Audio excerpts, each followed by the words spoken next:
So, Berto, I want to talk about evolutionary psychology, and you and I often fight about it, so I imagine we'll fight about it today. What do you say? No. This is the Psychology in Seattle podcast. I'm your host, Dr. Kirk Honda. I am chair of the Couple and Family Therapy Program at Antioch University, Seattle, and I'm also a licensed therapist. My name is Humberto Castañeda. I am an amateur evolutionarily psychologistic denier. Yeah. Actually, this episode is about feminism. I was wrong. We're not going to talk about we're not going to talk about evolutionary You got me psychology. all riled up. Yeah, it's about feminism and evolutionary psychology to some extent. But anyway, so someone we also debate. Yeah, someone wrote in and said, evolutionary psychology is kind of a contentious subject among MGTOW. Do you know these people? They're men going their own way is what they're called. I had not heard the acronym, but okay. MGTOW, men going their own way. It's a internet men's movement of some sort. Okay. The theory within men going their own way is that gynocentrism, or women-centric views, is derived from observations related to sexual dimorphism, and that reasoning is akin to evolutionary psychology, and I know that makes some of us a little uneasy. I also want to say I'm sorry you're getting hate mail from people identifying as anti-feminists and men's rights activists. I'm not an anti-feminist or a men's rights activist, but I would ask that you consider that many of the men who are in the manosphere, that's another word. He's using a lot of terminology. The manosphere is the internet man thing, I guess. So many of the men who are in the manosphere are still angry. Many of the men in the manosphere that are still angry are very likely processing grief. Most men find their way to the manosphere after some horrible event in their life related to gender. I know you are concerned about the welfare and well-being of men, and that's why I listen to your podcast. And I know it's asking a lot to have compassion for people who are lashing out at you, but just putting it out there. What do you think, Berto? So if this is what they're getting at, I certainly have some soft spots in my heart for this argument. I believe, and I could be very wrong, but I believe that there's a group of men for whom it is hard to be sexual with women, and they, for any number of reasons, they are not good looking enough. They don't feel good enough about themselves. They don't have the right amount of charisma, et cetera, et cetera. Whatever the case may be, they do not get quote unquote lucky. And when they've tried, they've been used and abused. They feel, well, I'm such a nice guy. All these kind of things, right? And I can understand that contingent becoming very frustrated and feeling like, what do they have to do?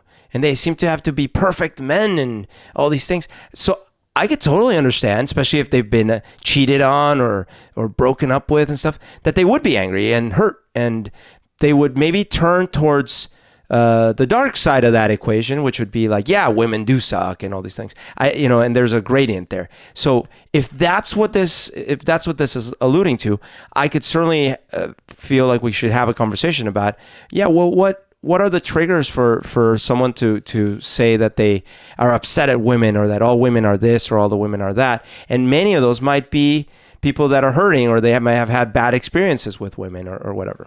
Absolutely. I completely agree. Many of the men on the internet who rail against me and other feminists are likely suffering from grief. I am currently writing a book on grief and absolutely understand that anger is a potential symptom or a stage, or not a stage. God, forget I said stage, because I've written like half of my book is about trying to get rid of the stage idea of grief, but a result of grief, a result of pain. When you're in pain, you get angry sometimes. So is your book called Good Grief? Yeah. Maybe I should call it. Actually, that's not a bad idea. There's probably already a book called that, actually. My current title is terrible. It's Grief, A Clinician's Guide. But, it sounds intelligent. You're right, but it's not fun. Anyway, yeah. I agree. But that does not justify their behavior. There are many ways to grieve, and abuse is never I repeat, never acceptable. If someone is grieving and that person is hurting, I encourage them to reach out for support, maybe from a men's group, maybe from the Manosphere. But if someone engages in hate speech, or if someone joins a group that engages in misogyny, then that's unfair to other people, and I feel compelled to react against that unfairness. Certainly, I have compassion for someone who's in pain, but I'm not going to react well when someone attacks me because I say that I'm a feminist, or brings up misogynistic ideas that they're spewing out and that they've absorbed from the Manosphere. I'm not going to just sit back and let that happen. Right. I'm going to react against it. And if it's hurtful to me, I'm going to say that fucking hurts. Shut the fuck up. So compassion is, I have for everyone. I honestly do. When I have compassion for Donald Trump, I have compassion for everybody. You know me, Berto. I will defend people that no one defends. You know that about me. I piss a lot of people off by defending people that no one else defends. Right. Partially, that's because I have compassion for the humanness of everybody, not intellectually, but actually in my heart. And at the same time, if you're abusive, I'm going to react against that, especially if you're being abusive to an oppressed group like women. If you're going to do that, you're going to contend with me and I'm going to say something, because that's fucking bullshit. So I get it. Some men feel they were treated badly by women. Like I said, I feel compassion for them and I encourage them to get support. They deserve support. They deserve to heal.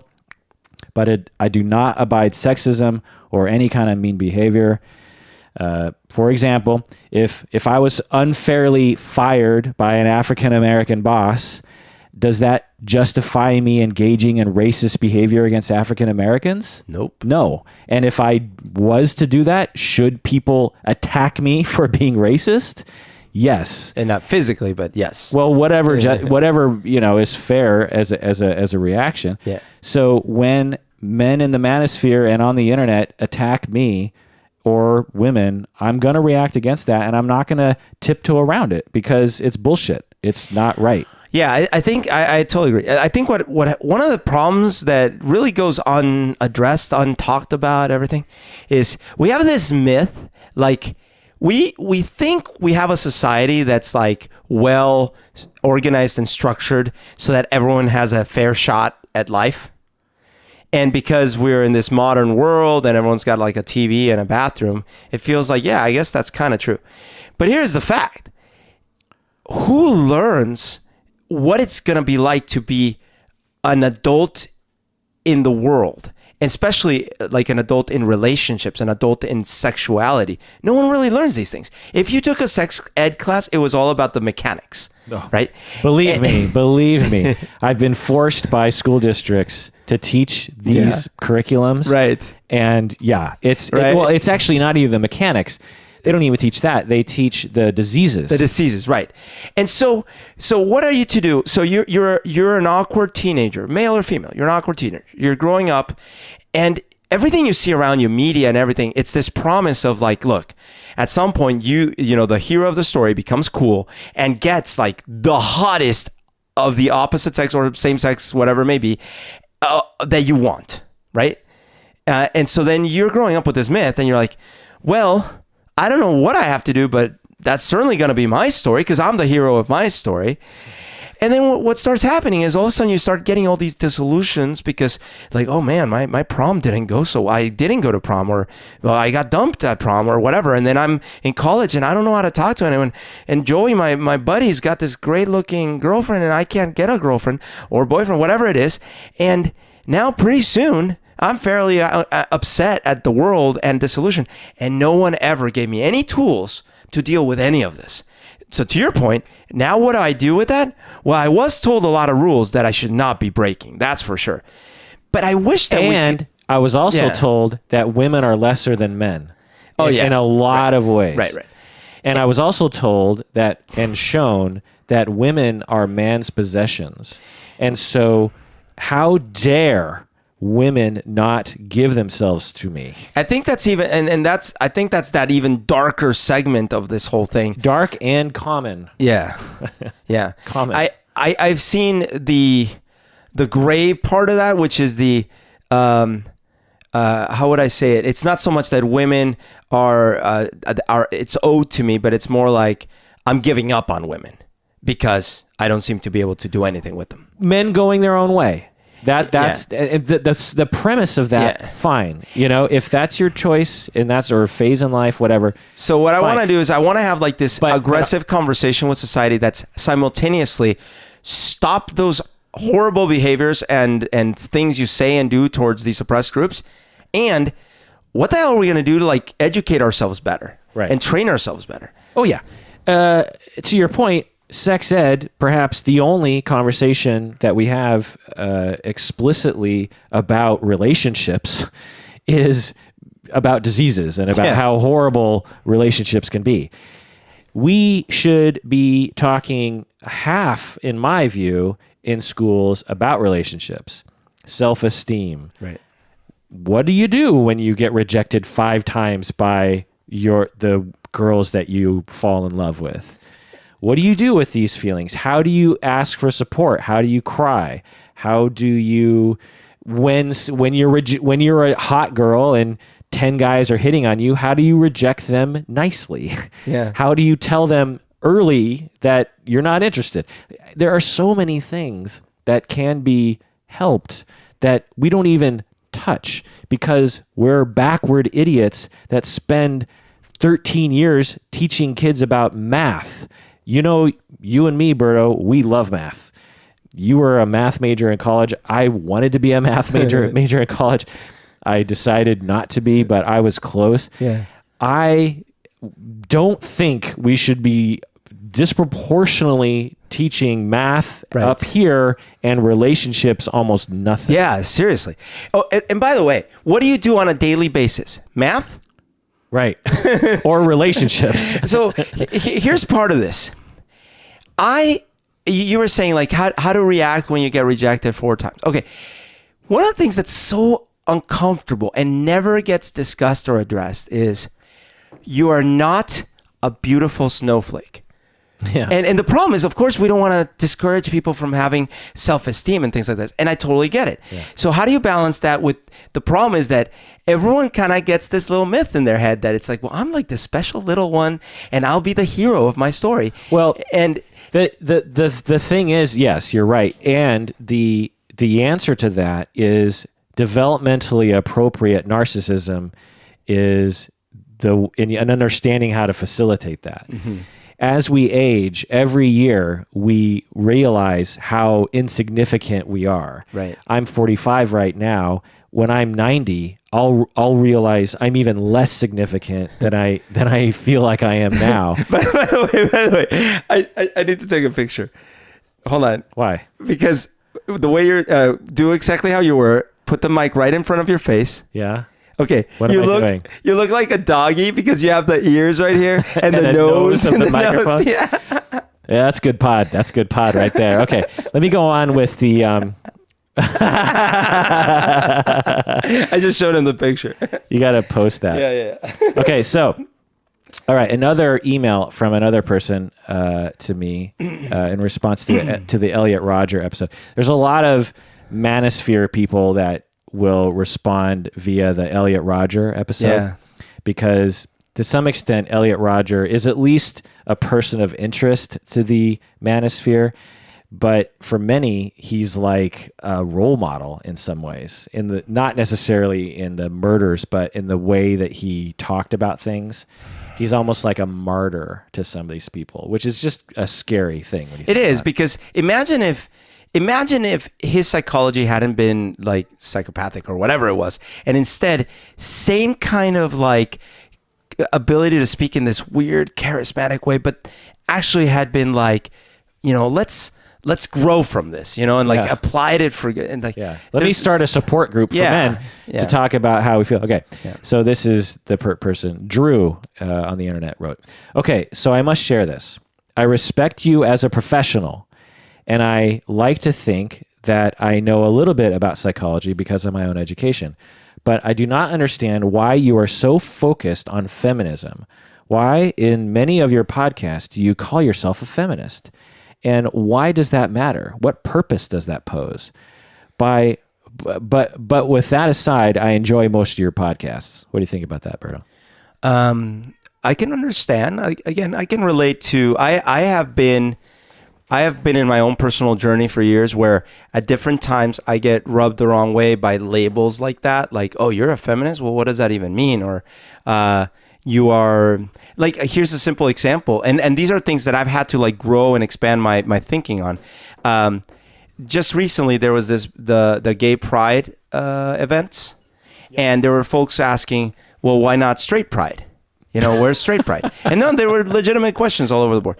And it takes it, but the thing is that assuming that it's an obvious connection for people that are not in those minority groups is a mistake. Yeah. Because if you are not in that minority group, you don't have the frame of reference of why you would even need a special thing. Right. You're like, well, why do you need? I'm straight. I don't have a day. Right. And so it doesn't connect for people. Yeah. And I think it's the same with white and men and everything. Yeah, right. So if you're a man and you're like, why is there a thing called feminism? And why is there all this talk about liberating women or like female oppression? Right. I totally get. I mean, as a man, I didn't come out of the womb a feminist. Yeah. There was a transition time when I became a feminist, and I remember the thoughts I had before this, and I had those same thoughts. Yeah. You know, why do people hate us so much? And why am I being blamed for things that other men are doing when I've never done those things? Right. I remember having all those thoughts. I've graduated to a whole other level, I think, and I see the light and have seen various lights over the years. And so you know, I get it. But at the same time, I don't know. But they don't see it as graduation or light. They see it as a nuisance, as an additional tax on just not thinking about it. You know what I mean? Right. Well, the thing is that I often think about whenever people, because I get criticized probably every day about my talk about feminism. And it's not like I'm screaming about feminism all the time. It's just like I'll talk about it academically, like, you know, blah blah blah blah. You know, I'm not like, I don't know. I can't imagine like what Lindy West gets all the time. I mean, she talks about how she just gets anyway. The problem is that the word feminism has lost its meaning in our society. There are many definitions, even within the academic community, about what feminism exactly means. Mm-hmm. But to many within the manosphere, in my estimation, feminism to them means something very different than it means to me.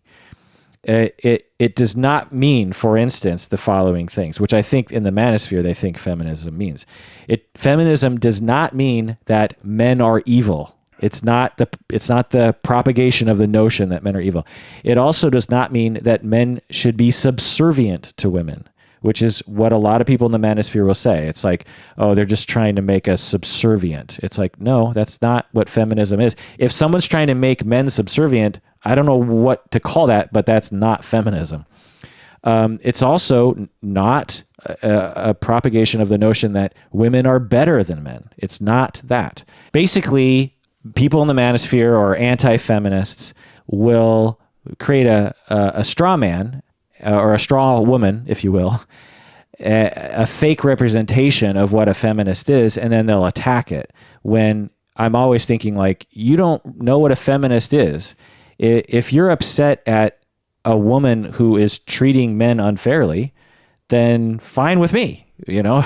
And if they're calling themselves a feminist, you know, if some woman calling herself a feminist comes up to you and punches you in the face and says, I'm doing this because I'm a feminist, as a feminist myself, I don't say, yeah, you go, girl. I say that woman who's calling herself a feminist did something terribly wrong to a man. Yeah. And that's wrong. Yeah. And you know, to take it down a few notches, if she calls you names or if she is mean to you or not nice to you for no reason, then that's not cool. Or if she's biased at work against you because you're a male and any of those things that, yeah, totally. Right. That's not fair. That's not what feminism is. Now, to some people, I have to admit, that is what feminism is. Yeah. They will label themselves a feminist and they will use that as an excuse. And this is the problem with words, right? The words can mean a lot of different things. Right. But feminism at its core is about equality. It's about equality with the understanding that women in general are treated less equal than men.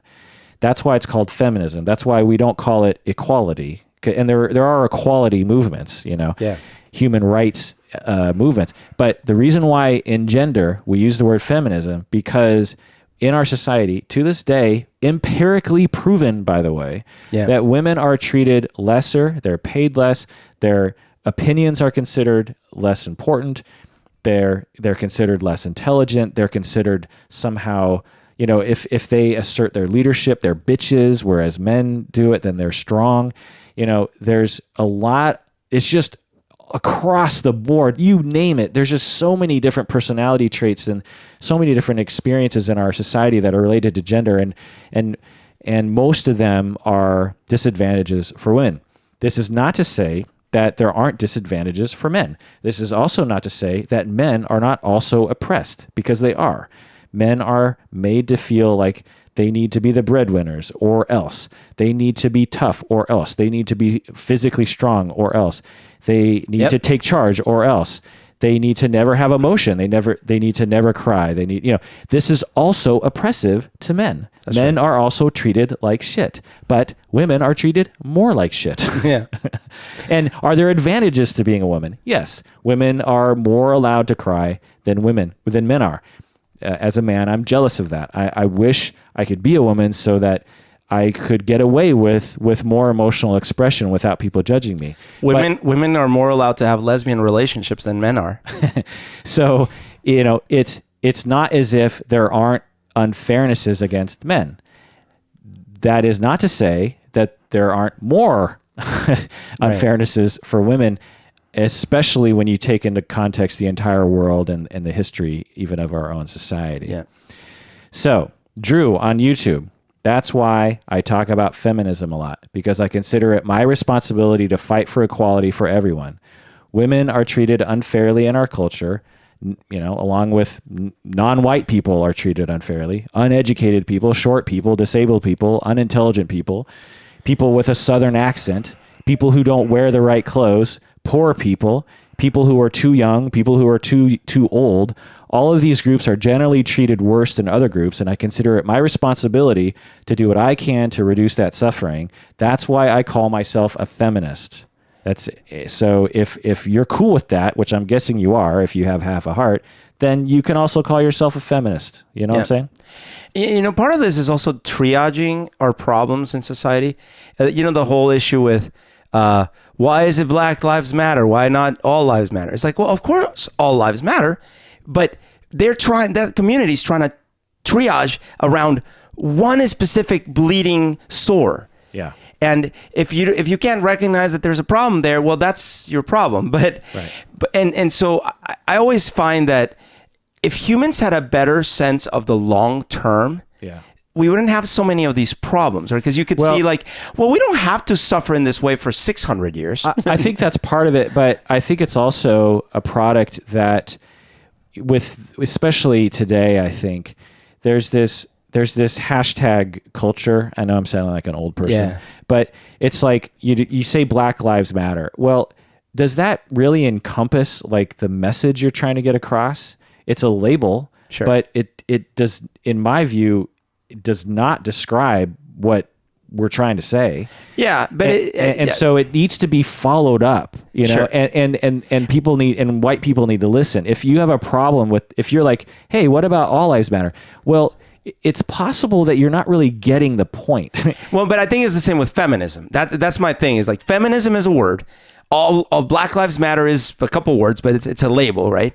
And you can have the same problem with all these labels. Right. Because people say like, well, of course I'm not a feminist. I don't want men to die. It's like, what? Yeah, you're right. Of course I'm not Black Lives Matter. I don't think blacks should rule the world and the whites should be killed. Right. What? Yeah. It's like, and those are the extremes you might run into. And I'm almost not exaggerating. No. Yeah. It's yeah. So in my view, what our society needs to focus on more is, instead of labels, we need to talk about overall concepts and contexts that people are in. Yeah. I just recently did an episode on the psychology of O.J. Simpson. And after watching the documentary, have you seen the ESPN documentary? I have not. It is one of the best documentaries I've ever seen. It is amazing. It's not just about O.J. Simpson. It's about our society. And one of the things that I finally realized was why the jury acquitted O.J. Simpson so easily. You know, they only deliberated for like a couple hours after a year long of evidence and testimony and everything.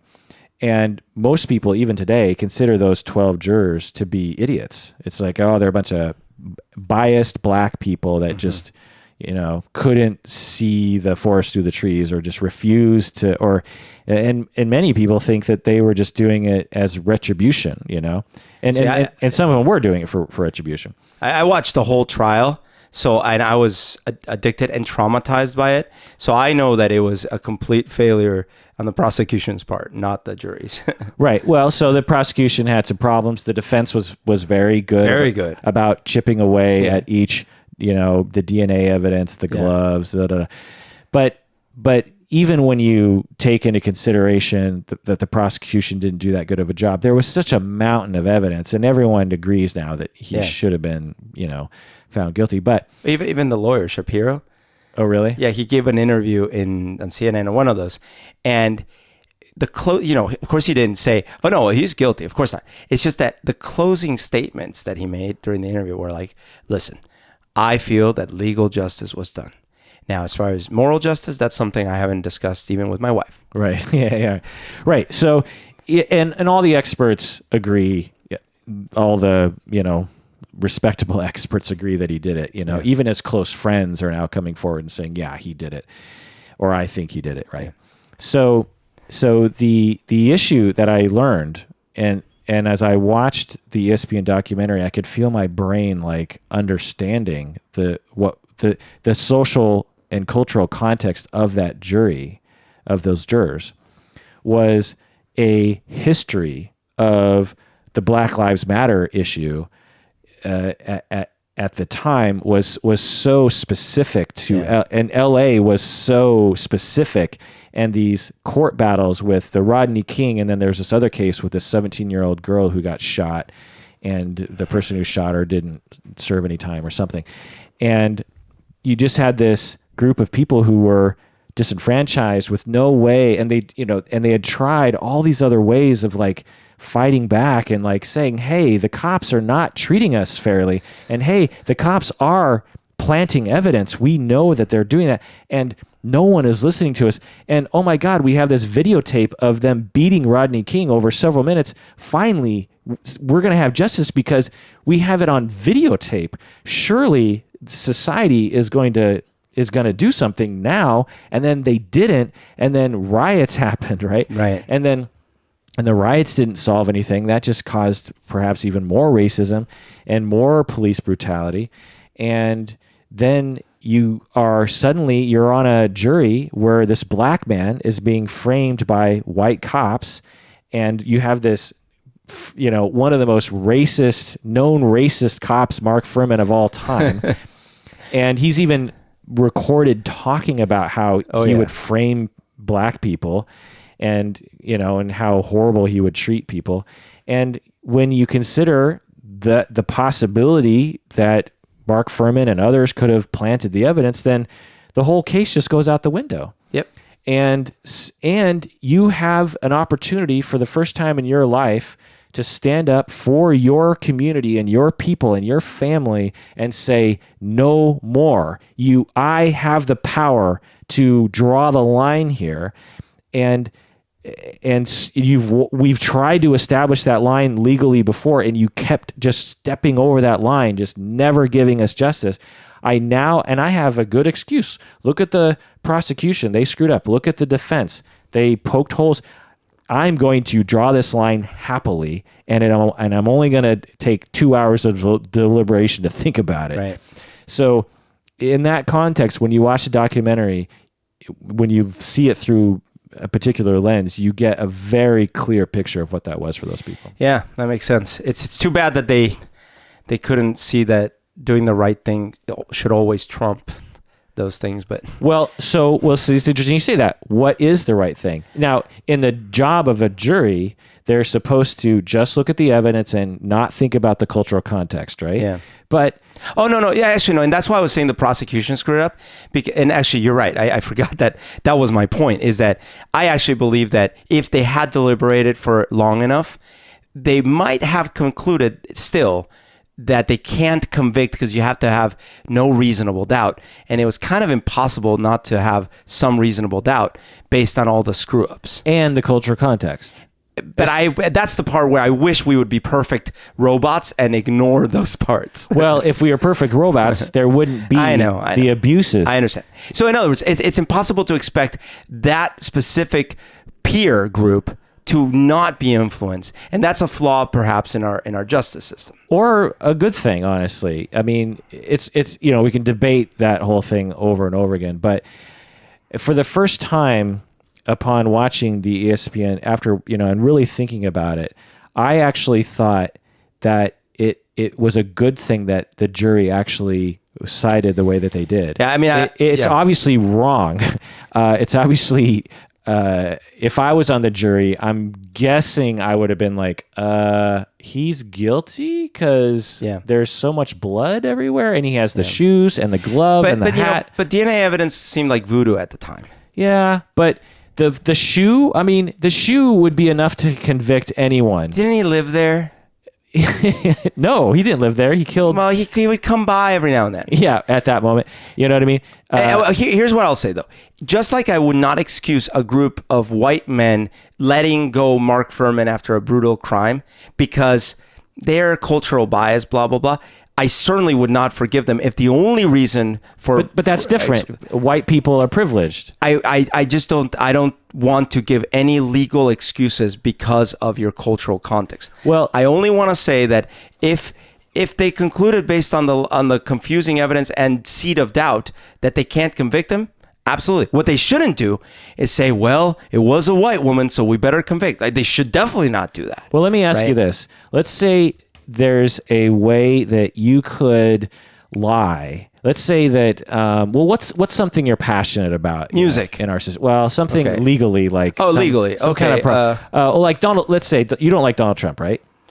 I definitely do not like Donald Trump. Okay, so, and how worried are you about Donald Trump becoming president? On a scale from 1 to 10. It's about a 7. Okay, so let's say you're a lawyer and there's some legal trick you could play that, is not illegal, but it's definitely spinning the situation in your favor. Would you use that tool to potentially influence the election?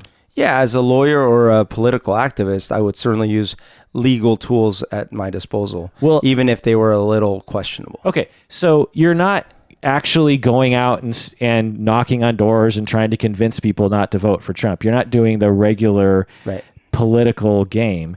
You're using a not illegal thing to try to change society for what you believe to be the better. Yeah, like maybe running ads that are somewhat exaggerate a lot about what wrong things he's done. Right, sure. and give it to a certain group of people that will fall for it or something like that. Well, that in my mind is philosophically the same thing that this jury might have done.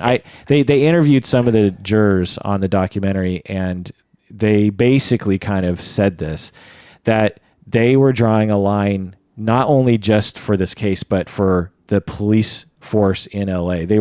They had that in their head, that this, like, someone's got to put a stop to this police force. It's not just this case. And I'm really worried about my culture and my people. I'm really worried about my community. I'm really worried about the cops, what they're going to do in the future. And so I'm going to spin this for my benefit, for the benefit of my community. Yeah, granted, but if OJ had murdered a family of 6 including black children, would it have been the same? Well, that's a good question. I don't know. And so that's why I wouldn't want them to use that rationale in a jury. That's because you're not in their culture. You don't exist. I don't want any culture, including my own. I wouldn't want a group of me and my other fellow Hispanics to, if I were in a jury of all Hispanics and we were trying Pablo Escobar, I would definitely not be looking at it like, well, he's one of us. Absolutely not. Never would I do that. Well, that's a little different. It's not. Escobar. No, it's not, because look, I have a legitimate complaint against all of the United States people and government saying that they, because of their laws around drugs, they single-handedly created this entire system of oppression and terrible death and violence in my country, in Colombia. That still doesn't excuse me letting a criminal off the hook just because he's of my race. Right. I do not see how that's analogous to the situation. Well, because what I'm talking about is you have a community of people, Colombians, who are being oppressed by another group of people. United States. It's not the same thing. It is, because they would be prosecuting Pablo Escobar. Yeah. And we would be deciding whether or not to convict. But do you like Pablo Escobar? No, he's horrible. Do you like what they did to your community growing up? No, it's terrible. Okay, so it's not the same. Well, no, but I mean, just because OJ killed a white woman, but that's why I was saying, what if he had killed a family of black people? But the issue is, I see how it could be, because you realize a lot of Colombians loved Pablo Escobar. I know, but the issue is, there's a Venn diagram and it's sort of overlapped, but it's different in that if you are in in a nutshell, I'll just repeat it, you're in a society and the police force is just for decades treating your people badly. And you try to talk about it. You ask the cops nicely. You try to abide by the law. You try to enact legislation. You, when a case comes up, you speak out about it and say, yes, those 4 cops who beat Rodney King need to face justice. I'm going to hold a picket. I'm going to talk about it in church. I'm going to write a column. I'm going to become a lawyer and I'm going to fight it. And nothing works. It just keeps happening. And then suddenly you're in the driver's seat as a juror in a situation where you're kind of on the fence. Like, well, he might have done it, but there's a lot of holes in the thing. And I'm also going to utilize this moment as a time where I can finally draw a line where no other legal or social avenue has worked before. I'm just saying, if I were in their shoes, I might have done the same thing. Okay. Even if in the back of my mind I was thinking he might have. And I'm saying I would have only I would have only voted to not convict if I had reasonable doubt. That's the only time in any cultural context for me that I would have done that. Well, and so that's the way that you would that you would make decisions. And I'm guessing you would think that's a superior way of thinking. I would say it's better for society. Because you haven't necessarily been in a situation where that was similar to what these black people. No, I swear to you, it's the opposite. I grew up in a society that was 80% guided by who knows who, what little friendship thing we can give each other. Oh, I'm going to let you off the hook this time because I know your family. And oh, I'm going to go to the store. They're going to charge me extra because they don't know me. And because of that, I grew up disgusted by that. And so to me, I wanted to be like, no, I know the law. Why can't we all just follow the law? Yeah. And so that's me. Like, and I'm not saying it's superior. I'm saying that's what I grew up around and I hated it. So I'm like, no, I'm not going to give any advantages to anyone for the wrong reason. No, I get it. I get it. And I'm similar. If we all followed the law, then our society would be a better place. Yeah. But when the law is against you and you're being asked by the same system to follow their laws to let yet another black man get convicted by more white people, it's going to be hard to do that. And I understand that. And I get that. I get why it was hard. But I really hope that they were also... Well, actually, no, I don't have to hope. I just think that in this case, it worked out that I think they could have deliberated for 20 hours and there was enough reasonable doubt based on what was presented to them. Yeah. Not what we've seen on the outside. Right. Well, Well, so we went down a weird rabbit hole. That time. We originally were going to talk about evolutionary psychology, and then I quickly took a left turn into feminism, and then we took a weird U-turn into O.J. Simpson. I guess it's all related. Racism, feminism. Well, it is oppressed groups. That's the common thing. All right. If you haven't already, please become a patron of the podcast, because as you know, we don't have that many patrons. And so right now, the majority of our listeners, of which there are tens of thousands, are the oppressors at this point. That's right. So if you want to join the cool kids on the oppressed group side of the fence, you can become a patron of the podcast. There's some stats, something, like tens of thousands of people listen to this podcast every time we post something. And we only have about 300, 400 patrons. So clearly there are more of you that have not become patrons. And if you've listened this far, you've got to be a fan. So come on, you can do it. Do it for the Gipper. Do it for the Gipper. Do it for the dog that just sniffed your crotch. All right. Well, that does it for another episode of Psychology in Seattle. Thanks for joining us on this journey. If we've touched any raw nerves, feel free to email. And if you're a patron, I'll definitely read it. I'm sure this one was not controversial at all. Well, that does it. Thanks for joining us. Please take care of yourself, because you deserve it.